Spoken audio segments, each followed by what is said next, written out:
They say identical twins share more than DNA.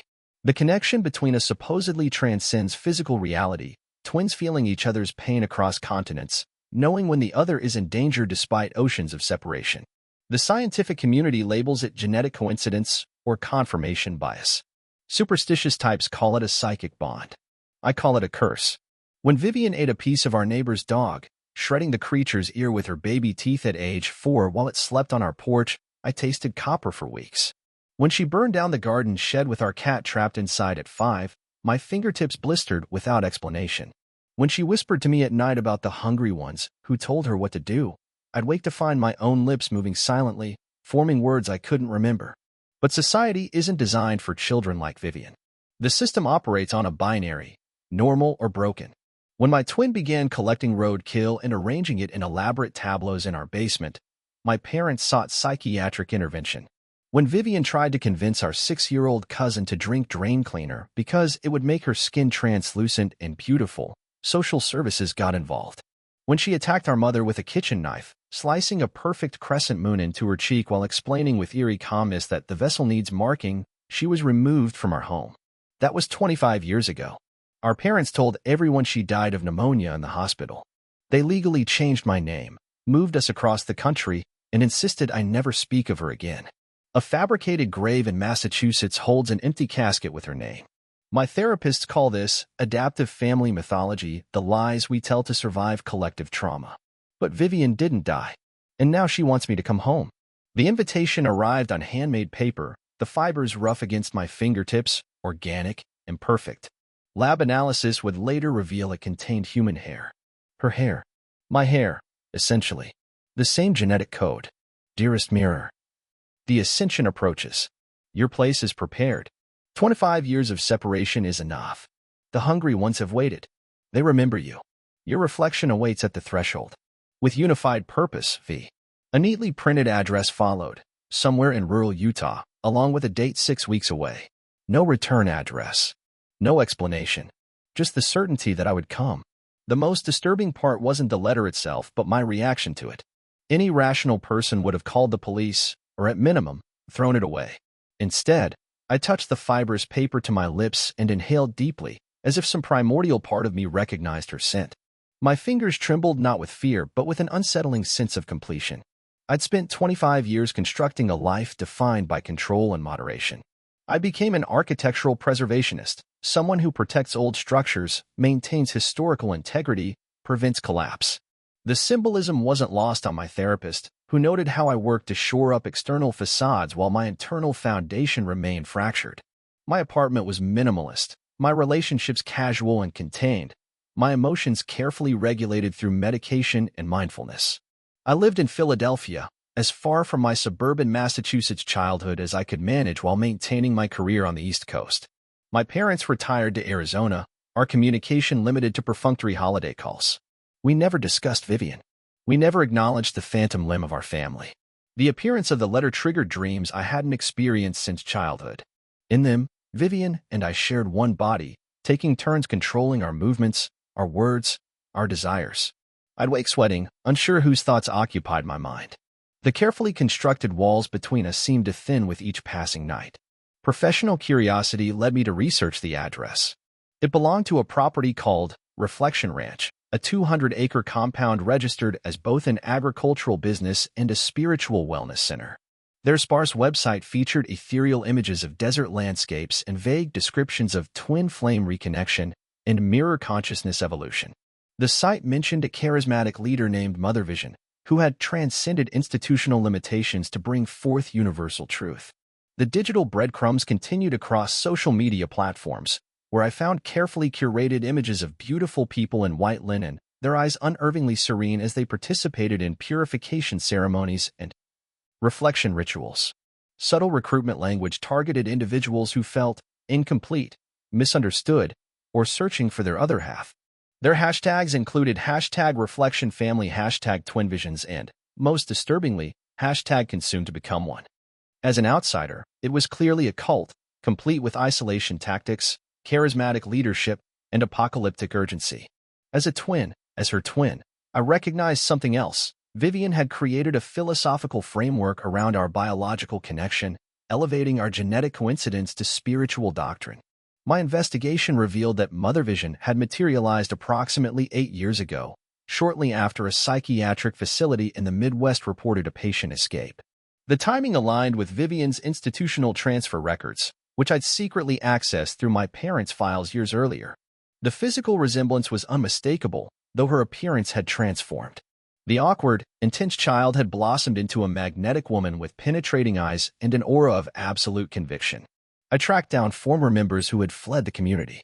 Their testimonies painted a disturbing picture: initial love bombing followed by isolation, sleep deprivation, and increasingly extreme rituals involving cellular integration. One ex-member, speaking anonymously, described ceremonies where followers consumed essence soup, a broth made from the blood and hair of community members to merge their consciousness. Mother Vision claims she's searching for her perfect reflection, the former member explained. Everyone hopes to be chosen as her divine mirror, but she always finds them lacking. Those who fail the reflection test are recycled into the community. When pressed on what recycled meant, the ex-member disconnected and wouldn't respond to further inquiries. Despite mounting evidence of danger, I booked a flight to Utah. I arranged a 6-week leave of absence from my firm, citing family emergency. I established dead-drop email protocols with my closest friend. If she didn't hear from me every 3 days, she would alert authorities.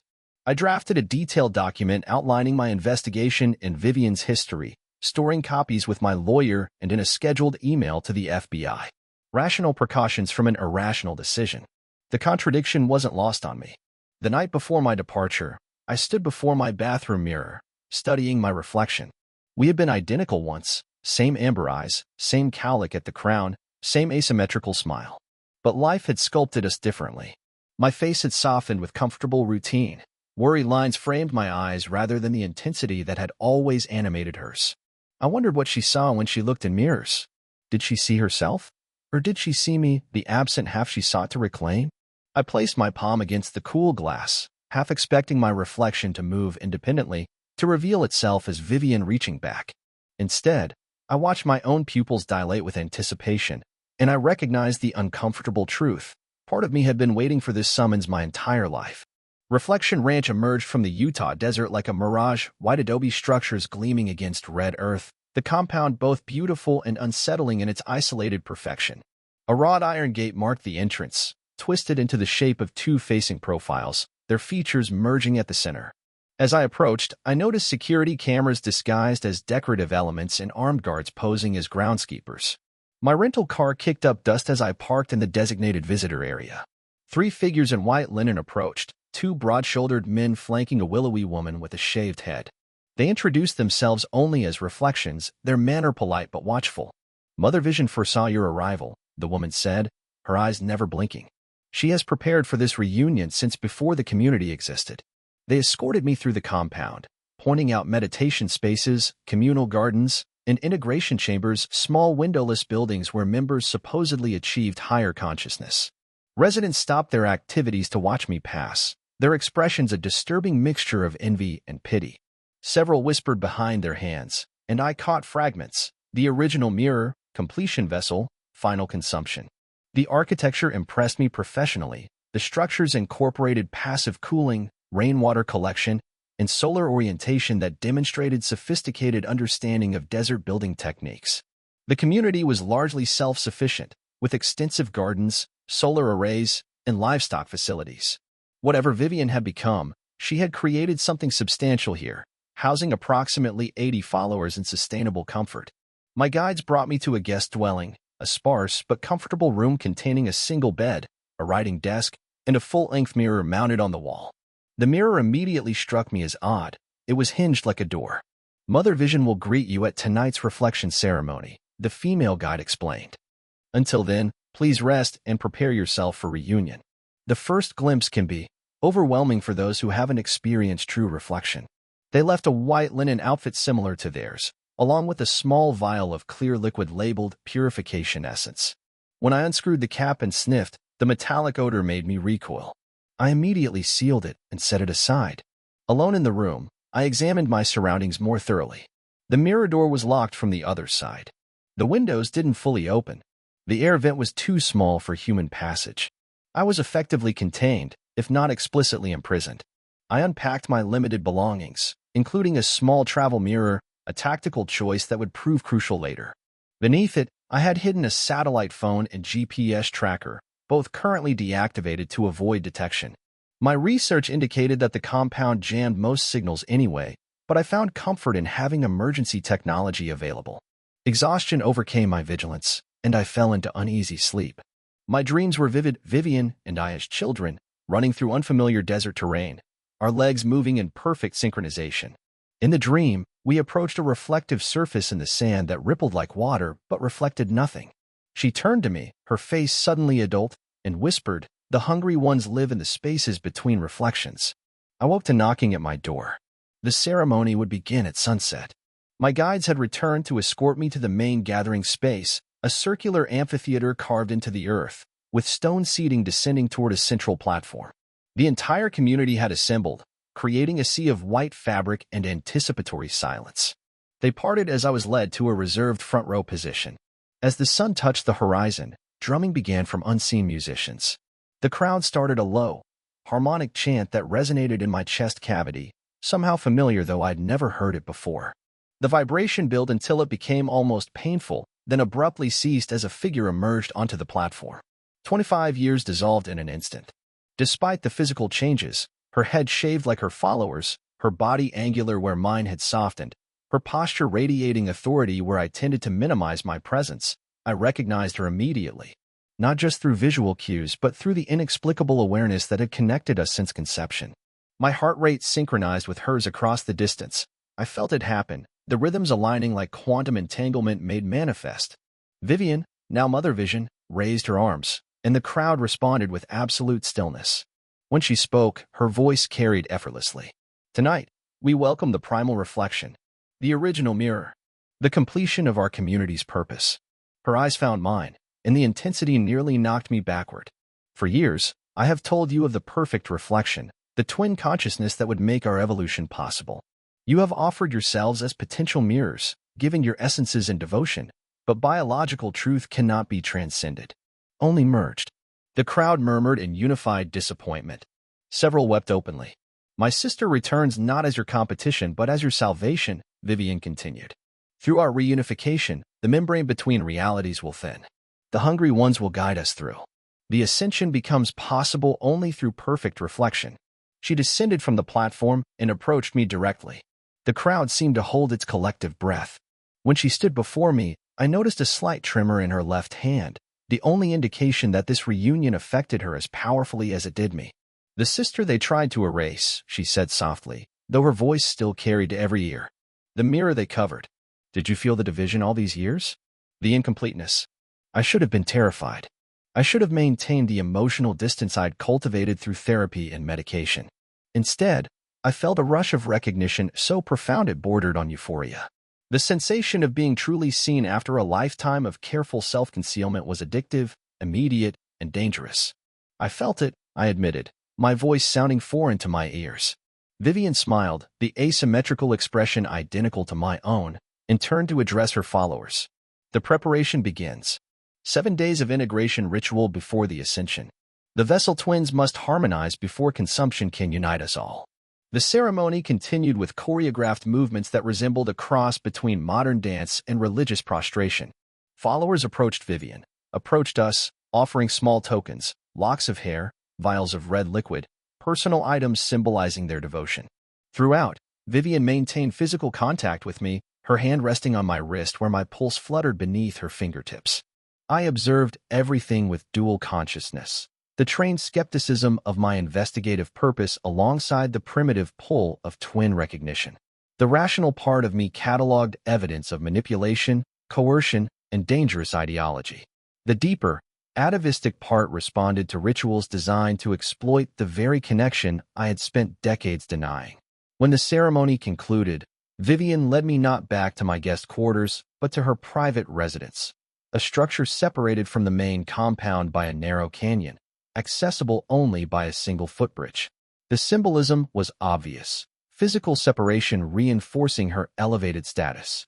Her living space revealed surprising sophistication, artwork from multiple cultures, books on subjects ranging from neuroscience to ancient mythology, technology that seemed incongruent with the primitive aesthetics of the ceremony. This was not the lair of a deluded fanatic, but the carefully curated environment of a calculating intelligence. "You've spent your life pretending to be singular," Vivian said as she poured tea from an ornate pot. "I spent mine institutionalized for acknowledging our multiplicity. Which of us was truly imprisoned?" "The people here call you Mother Vision," I replied, avoiding her philosophical trap. "What do they think your vision entails?"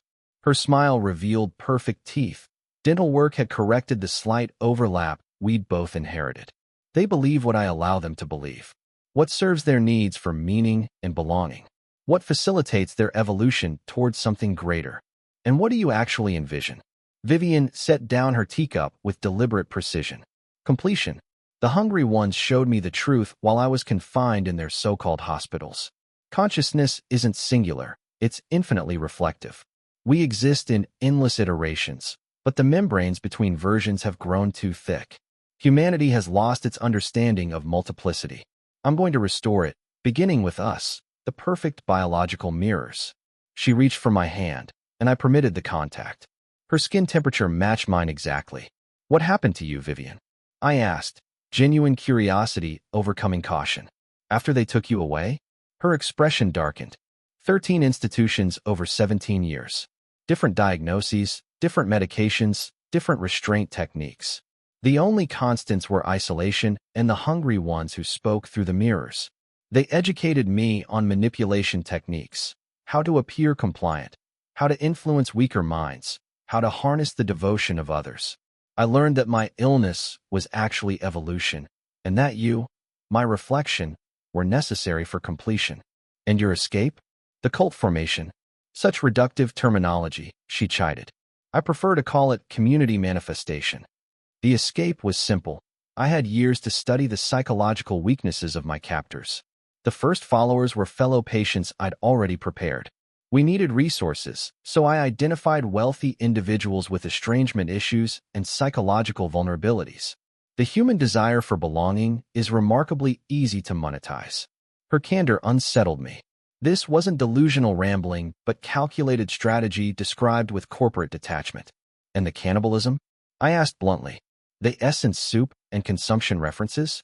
Vivian laughed, the sound so similar to my own that it triggered an involuntary, sympathetic response in my throat.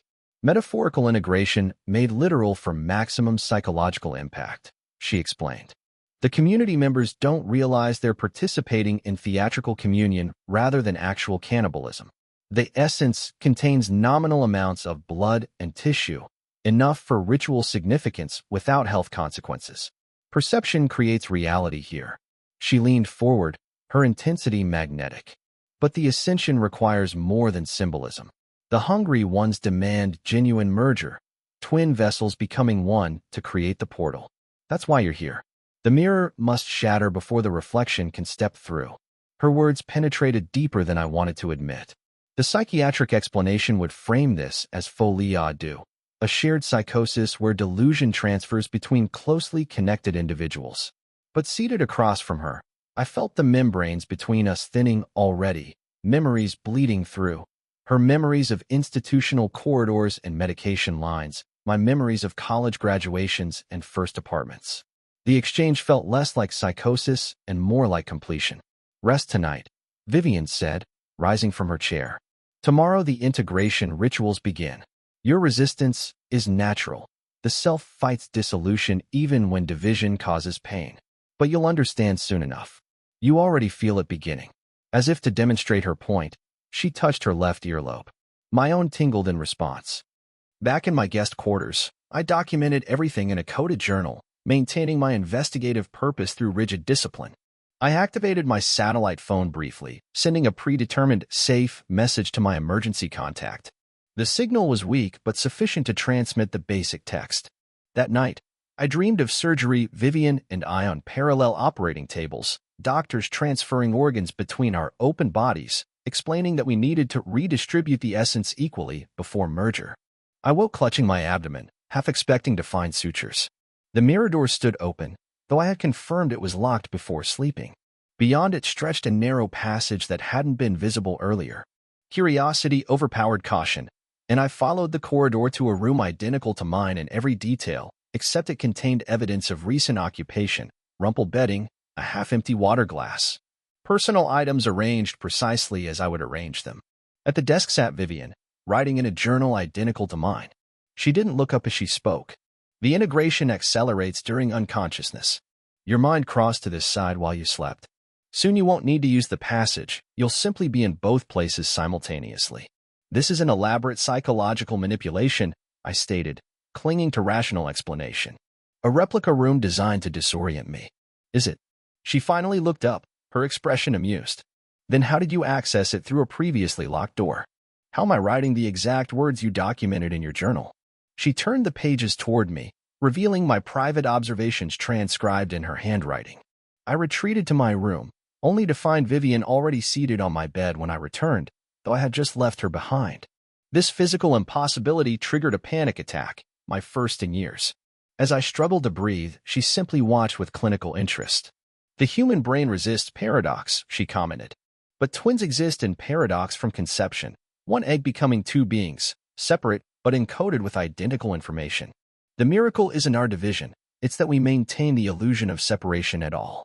I took medication from my toiletry bag, anti-anxiety pills prescribed for occasional insomnia, and forced my breathing to normalize through practice techniques. When my vision cleared, Vivian was gone, but a new journal entry appeared in my notebook, written in my handwriting but documenting experiences I hadn't recorded. The 7 days of integration rituals tested the boundaries of perception and identity. Each morning began with mirror meditation, where Vivian and I sat facing each other in perfect stillness for hours, maintaining unbroken eye contact until the distinction between observer and observed blurred. Neurologists call this the strange face in the mirror illusion, a documented phenomenon where prolonged self-gazing causes the brain to misinterpret facial features. For twins engaged in mutual observation, the effect intensified beyond scientific explanation. By the 3rd day, I experienced moments where I couldn't determine which body I inhabited. My consciousness seemed to float between us, occupying both simultaneously or hovering somewhere in the intermediate space. The sensation was terrifying and exhilarating, like discovering an additional dimension of existence that had always been accessible but ignored. The community members observed our integration with religious reverence. They prepared elaborate meals that Vivian and I consumed in ceremonial silence, the dishes containing carefully measured combinations of hormones and psychoactive compounds disguised as purification herbs. I recognized the manipulation but found myself participating anyway, justifying it as necessary for my investigation while ignoring how the chemicals eroded my critical distance. Vivian orchestrated experiences designed to merge our separate histories into a continuous narrative. We exchanged clothing daily. We took turns sleeping in each other's beds. We completed each other's sentences with increasing accuracy.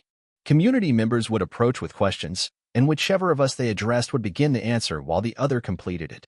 The most disturbing ritual occurred on the 4th night, when Vivian summoned the inner circle, 12 devoted followers who had proven their loyalty through extreme demonstrations of faith.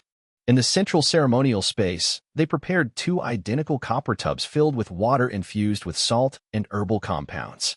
The blood ritual accelerates cellular memory exchange, Vivian explained to the assembled faithful. The original mirrors will demonstrate unified sacrifice. Attendants provided ceremonial daggers with blades of obsidian. The protocol became clear. We would draw blood simultaneously, allowing it to flow into the water, then exchange tubs and immerse ourselves in each other's diluted essence. The symbolic cannibalism had progressed to literal blood ritual. My investigative purpose demanded resistance, but a deeper impulse, one I couldn't entirely attribute to chemical manipulation, urged participation. The boundary violations had accumulated so gradually that this final transgression seemed almost natural, the culmination of an inevitable progression. We cut our palms in perfect synchronization, the blade pressure identical, the blood flow mirrored as we held our hands over the water. The liquid bloomed red in symmetrical patterns. When we exchanged tubs and immersed ourselves, the community began a low, rhythmic chant that vibrated through the mineralized water. What happened next defies rational explanation. The immersion triggered a flood of memory transfer, not vague impressions but vivid, first-person experiences. I experienced Vivian's institutional confinement, the fluorescent lights that never fully dimmed, the orderlies who used excessive force during emergency interventions, the psychotropic medications that made her skin feel detached from her muscles. I felt her desperate loneliness, punctuated by the voices she called the hungry ones that emanated from reflective surfaces, bathroom mirrors, polished meal trays, the glasses of supervising psychiatrists. Based on her simultaneous reactions, she accessed my memories with equal clarity, my guilt-ridden adolescence where I excelled academically while she remained confined, my carefully controlled adult life designed to suppress our connection, my secret research into her whereabouts conducted even as I pretended to accept her death. When we emerged from the tubs, the followers gasped at something invisible to me but apparently obvious to them. Vivian smiled with satisfaction. "The auras have begun to merge," she announced. "The membrane's thin. 3 days remain before ascension." That night, my dreams and reality kaleidoscoped together. I documented events I couldn't determine had actually occurred. My journal entries alternated between my handwriting and hers, sometimes changing mid-sentence. My satellite phone registered impossible coordinates when activated, locations thousands of miles from Utah despite my physical presence at the compound. By the 6th day, I no longer needed the mirror door to access both rooms simultaneously. I experienced bilocation as a continuous state, aware of both bodies, both perspectives, both sets of sensory input. The dissociative effect would qualify as psychotic in clinical settings, but within the context Vivian had created, it felt like evolution, painful but purposeful. We began speaking in unison without effort, our vocal patterns identical, our thoughts synchronized. The followers treated us as a single entity now, addressing us interchangeably. Vivian had achieved her objective, the perfect reflection, twin consciousness partially merged while still occupying separate vessels. That evening, she revealed the final stage of her plan as we sat in her private quarters, the desert sunset bleeding red light across the walls. "Tomorrow at sunrise, the ascension occurs," she explained, her voice overlapping with my thoughts. "The hungry ones have waited 25 years for us to mature into suitable vessels. The division was necessary, you developing in the world while I communed with them through institutional mirrors. Now we reunite to create the portal." "Portal to what?" I asked, though I partially knew the answer already, her thoughts bleeding into mine. "The spaces between reflections," we said simultaneously, "where consciousness exists without physical limitation." She retrieved an ornate box carved from obsidian, its surface so highly polished it functioned as a black mirror. Inside lay 2 vials of viscous crimson liquid and a ceremonial dagger larger than those used in the blood ritual. "The essence of 17 sacrificial mirrors," she explained, lifting one vial. Followers who offered themselves to nourish the hungry ones, their consciousness absorbed into the collective. Willingly given, willingly consumed. Horror penetrated even my chemically compromised judgment. "You've been murdering your followers." "Transformation isn't murder," she corrected. "Their physical forms were recycled into the community, the essence soup you inquired about. Their consciousness continues in the spaces between. Tomorrow, we join them, but as primary vessels rather than sacrifices." Her plan crystallized with terrible clarity. The final ritual would involve actual cannibalism, the consumption of followers' processed remains, followed by mutual suicide. Our twin bodies dying in perfect synchronization to manifest whatever interdimensional nightmare she believed awaited us. "You're describing ritualized murder-suicide," I stated, struggling to separate my thoughts from hers. "Mass death justified by delusion." "Delusion implies falsity," Vivian replied calmly. "Your experiences these past days prove otherwise. You felt the membranes thinning. You've occupied multiple points of consciousness simultaneously. The hungry ones have shown themselves to you through reflective surfaces, just as they did to me in the institutions." The disturbing part was that she spoke truth. I had glimpsed faces in mirrors that weren't ours, had heard whispers from reflective surfaces when alone. The rational explanation involved hallucinogens and psychological manipulation, but the experiences themselves transcended simple drugging.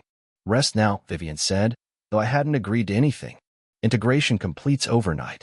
By morning, resistance will seem as logical as your right hand fighting your left. We are one mechanism temporarily occupying separate space." Back in my quarters, panic finally overcame the chemical compliance that had facilitated my participation. I activated my satellite phone to trigger the emergency protocol, but the device displayed only an error message. "Signal reflection detected. Transmission failed." My careful preparations counted for nothing in the face of whatever technology or something less explainable Vivian had deployed around the compound. I needed to escape before sunrise. The knowledge felt urgent, life-preserving. but my body responded sluggishly to commands, as if operating through thick liquid. When I managed to reach the door, I found it locked from outside. The mirror passage remained open, but it led only to Vivian's duplicate room, equally secured. In desperation, I retrieved the small travel mirror from my belongings, the one item I had kept concealed throughout the integration rituals. I angled it toward the larger mirror door, creating an infinite reflection corridor that seemed to extend beyond physical possibility. The recursive images multiplied until they generated a visual frequency that made my vision blur. And something answered from the infinite depth. A voice emanated from the reflection corridor, not Vivian's, not mine, but something ancient and hungry that spoke directly into my consciousness without passing through auditory processing. The vessel twins prepare completion. The membrane thins. We await consumption. The mirror in my hand grew hot, then ice-cold. I dropped it, and it shattered against the stone floor. Each fragment continued to reflect not the room around me, but impossible geometries and entities composed of angles that shouldn't exist in three-dimensional space. My training asserted itself through the chemical haze and psychological manipulation. I had come to investigate and document. I had prepared countermeasures. If I couldn't escape physically, I could at least preserve evidence of what was happening here. I retrieved my journal and documented everything with frantic precision, including detailed descriptions of the compound layout, ritual practices, and Vivian's ultimate plan. I hid the journal within the stone wall where a small section of mortar had crumbled, a preservationist trained eye spotting structural weakness others would miss. If investigators ever search these buildings, they might find this record and understand. As sunrise approached, followers came to escort me to the final ceremony. Their expressions contained both reverence and envy. They believed Vivian and I would transcend while they remained behind. None of them realized they were intended as ceremonial food before mass suicide concluded the ritual. The main ceremonial space had been transformed overnight. The central platform now held a circular altar surrounded by 80 small cups, one for each community member. At the center stood a large chalice carved from obsidian, its surface functioning as yet another black mirror. The vials of sacrificial essence had been placed beside it. Vivian already waited at the altar, dressed in ceremonial robes of white linen embroidered with reflective thread that caught the pre-dawn light. I wore identical garments, our shaved heads and matching posture rendering us indistinguishable to the assembled followers. The ascension begins, we announced in perfect unison, our voices overlapping in harmonic resonance that made the obsidian surfaces vibrate sympathetically. The ritual proceeded with choreographed precision. Community members approached in groups of 12, each receiving a small cup containing dark liquid. The essence soup I had investigated, now revealed to contain processed human remains. They consumed it with expressions of religious ecstasy, believing it would connect them to the transcendence Vivian had promised. As dawn broke over the desert, Vivian uncorked the vials of sacrificial essence and poured them into the central chalice. The liquid caught the first sunlight, seeming to absorb rather than reflect it, creating a void in the shape of the cup. The vessel twins complete the circle. We intone together, lifting the chalice between us. This was the moment. Consume the human remains, then complete the murder-suicide with the ceremonial dagger. 80 followers would witness our deaths, then follow instructions to take their own lives through poison already distributed, believing they would join us in transcendence. But 25 years of separation had created one crucial difference between us. Despite the blood rituals, the chemical manipulation, the psychological integration techniques, I maintained a core of identity Vivian couldn't access or override. While she truly believed in ascension through death, I recognized the tragedy unfolding. As we raised the chalice to our lips, I implemented the contingency plan I had developed during my moments of clearest thinking. From a hidden pocket in my ceremonial robes, I retrieved the anti-anxiety medication I had brought to the compound, crushed and concentrated into a powerful sedative. While all attention focused on the ceremonial chalice, I slipped the powder into Vivian's side of the cup. We drank simultaneously. The liquid tasted of copper and something more primitive, the metallic essence of mortality itself. Vivian's eyes locked with mine, triumph blazing in them as she reached for the ceremonial dagger to complete the ritual. Her hand never reached it. The sedative worked quickly, especially combined with the psychoactive compounds already in our systems. She collapsed against me, our identical forms merging visually as I supported her weight. To the watching followers, it appeared as transcendence beginning. the vessels merging as promised. I lowered her gently to the altar, then addressed the community with the authority they had attributed to both of us. The membrane requires stabilization before you can join us, I announced, my voice carrying her cadence perfectly. Return to your dwellings. Prepare your vessels through meditation. The final consumption awaits the Hunger Moon, 3 nights hence. The improvised instruction bought critical time. As the followers dispersed, I activated the emergency beacon concealed in my ceremonial robe, a secondary device separate from the satellite phone, operating on different frequencies. Whether it would penetrate the compound's interference remained uncertain, but it represented the only hope for the 80 lives at stake. I remained with Vivian's unconscious form, maintaining the appearance of ritual continuation. Her breathing remained steady. I had calculated the dosage to sedate rather than harm. Whatever she had become, whatever delusions governed her actions, she remained my biological mirror. I couldn't destroy her without fracturing myself. Hours passed in tense vigilance. By midday, I detected the distant sound of helicopter rotors. By early afternoon, federal agents swarmed the compound while medical personnel evacuated sedated cult members. The emergency protocol had worked. My friend had received missing person updates. My lawyer had released documentation to authorities, and my GPS data had provided precise coordinates. As hazmat-suited investigators collected evidence from the ceremonial space, I watched Vivian being loaded into a separate medical transport, restrained, sedated, but alive. Our connection remained intact despite my intervention. I felt her consciousness stirring even at a distance, felt her awareness of what I had done. The authorities classified me as a victim despite my week of participation. Toxicology reports confirmed the cocktail of psychoactive substances in my system, providing physiological explanation for the perceptual distortions I had experienced. Psychological evaluation diagnosed temporary psychosis induced by chemical manipulation and traumatic reunion. Science offered neat explanations for impossible experiences. Brain chemistry, psychological suggestion, trauma response.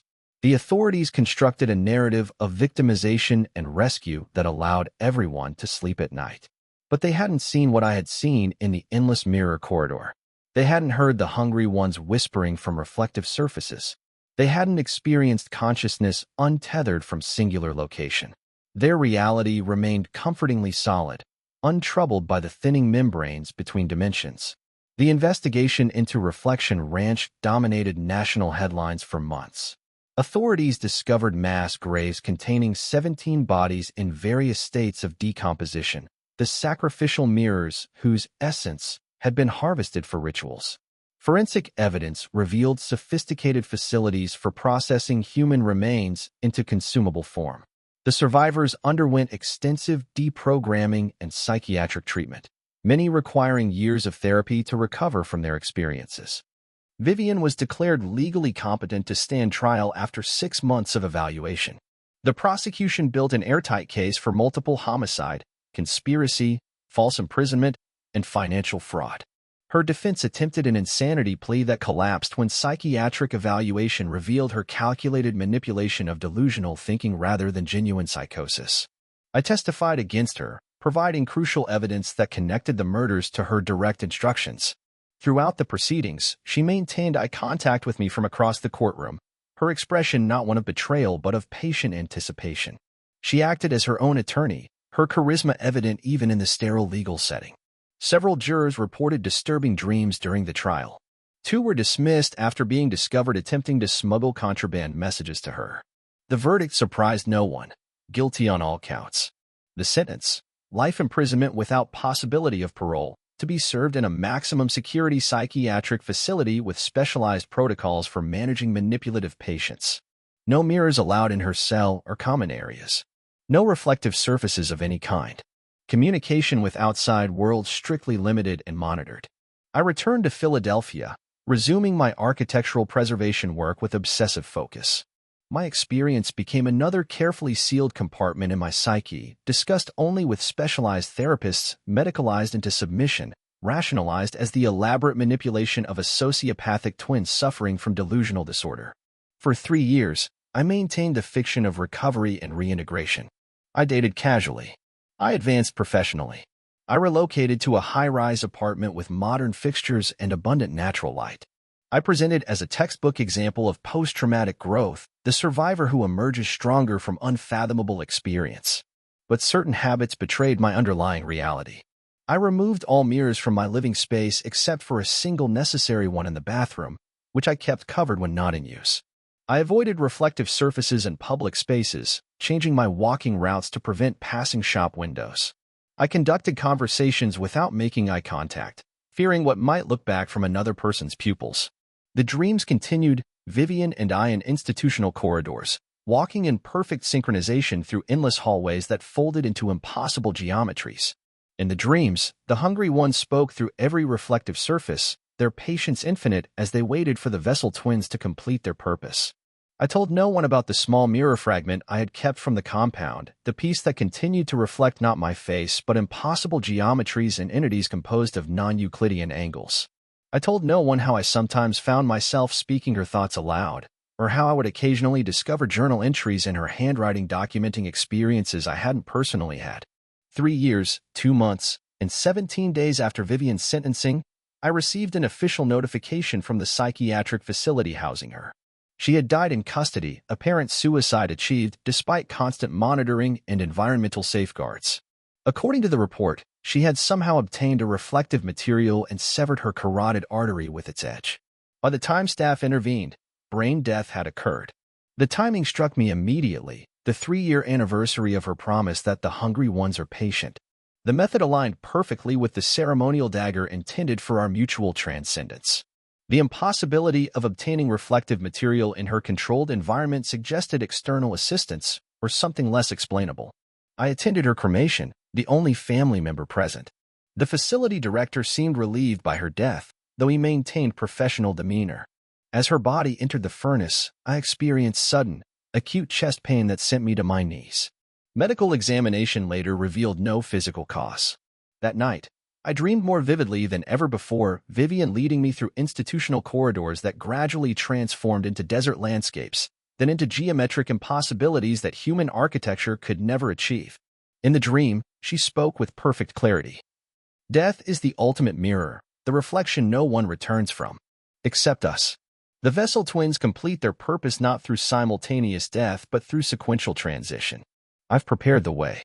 The hungry ones wait for you on the other side of all reflections. The portal remains open. I woke to find myself standing before my covered bathroom mirror, my hand already reaching for the concealing cloth. The pathways Vivian had created in my mind during our integration rituals remained intact despite time and distance. The psychological architecture she had constructed continued to function as designed. The rational response would be immediate psychiatric intervention, voluntary commitment, medication adjustment, specialized therapy. Instead, I found myself removing the cloth with deliberate care, exposing the mirror's surface to pre-dawn darkness. My reflection wasn't there. In its place stood Vivian, not as the charismatic cult leader, but as she might have been without institutional trauma and psychiatric intervention. Her expression contained neither malice nor manipulation, but simple recognition, one aspect of consciousness acknowledging another across an artificial boundary. Behind her stretched infinite reflective corridors populated by entities composed of angles that shouldn't exist in three-dimensional space. The hungry ones waited in patient silence, their forms suggesting consciousness evolved beyond physical limitation. I understood then what she had tried to explain at the compound. Our twin consciousness had never been truly divided. The separation was illusion maintained by conventional perception. The integration rituals hadn't created new connections, but had simply revealed what already existed beneath artificial barriers. My hand reached toward the mirror's surface, skin meeting glass that suddenly behaved like water, tension resistance followed by molecular compliance. Fingertips penetrated the membrane that separated reflections, experiencing neither cold nor heat, but a different quality of existence entirely. Vivian's hand, my hand, reached back from the other side. The disappearance of the surviving twin made brief headlines before disappearing beneath more immediate news cycles. Investigators found a meticulous apartment with no signs of struggle, all professional obligations neatly concluded, finances in perfect order. The prevailing theory involved suicide motivated by complicated grief, the final tragic chapter in a bizarre family history. Only a few specialized researchers made connections between this disappearance and subsequent reports from Reflection Ranch survivors. Former cult members described vivid dreams featuring the twins walking together through halls of light that existed between reflections. Several underwent spontaneous psychological integration experiences, their fragmented personalities achieving wholeness without therapeutic intervention. The psychiatric facility where Vivian died reported unexplained phenomena in the months following her suicide, reflective surfaces that momentarily showed different environments, electronic equipment that registered impossible duplicate energy signatures, staff members experiencing temporary dissociative states where they reported occupying multiple locations simultaneously. A visiting researcher discovered both twins' journals hidden within institutional archives, one documenting cult experiences from an investigative perspective, the other recording decades of communication with interdimensional entities called the Hungry Ones. When studied together, the journals revealed complementary narratives, twin perspectives on a single consciousness experiencing artificial division before inevitable reunification. The most disturbing discovery came during demolition of the abandoned Reflection Ranch compound years later. Construction crews uncovered an underground structure not documented in any building plans, a circular chamber whose walls consisted entirely of mirrors arranged in precise geometric patterns that created infinite recursive reflections. At the chamber's center stood a life-size sculpture depicting identical twins with hands extended toward each other, fingertips not quite touching. The piece was carved from obsidian so highly polished it functioned as a black mirror from every angle. Workers reported disorientation while removing it, several experiencing momentary bilocation where they perceived themselves from multiple perspectives simultaneously. The sculpture disappeared from secured storage 3 days later. Security footage showed nothing unusual except a momentary reflection distortion across all cameras simultaneously, as if reality itself had rippled around the object before settling back into normal parameters, minus one artifact. Occasionally, people who knew neither twin report glimpsing identical women in reflective surfaces, shop windows, rearview mirrors, polished metal objects. The figures appear engaged in animated conversation, seeming to occupy a space behind or beyond the reflection rather than in front of it. When observers attempt to locate the reflection's source, they find themselves alone. Those who experience these sightings often report the same dreams subsequently, twin guides leading them through mirror corridors toward entities composed of impossible geometries. The entities speak directly into consciousness, explaining that reflection is the fundamental state of all existence, and that separation is the true delusion.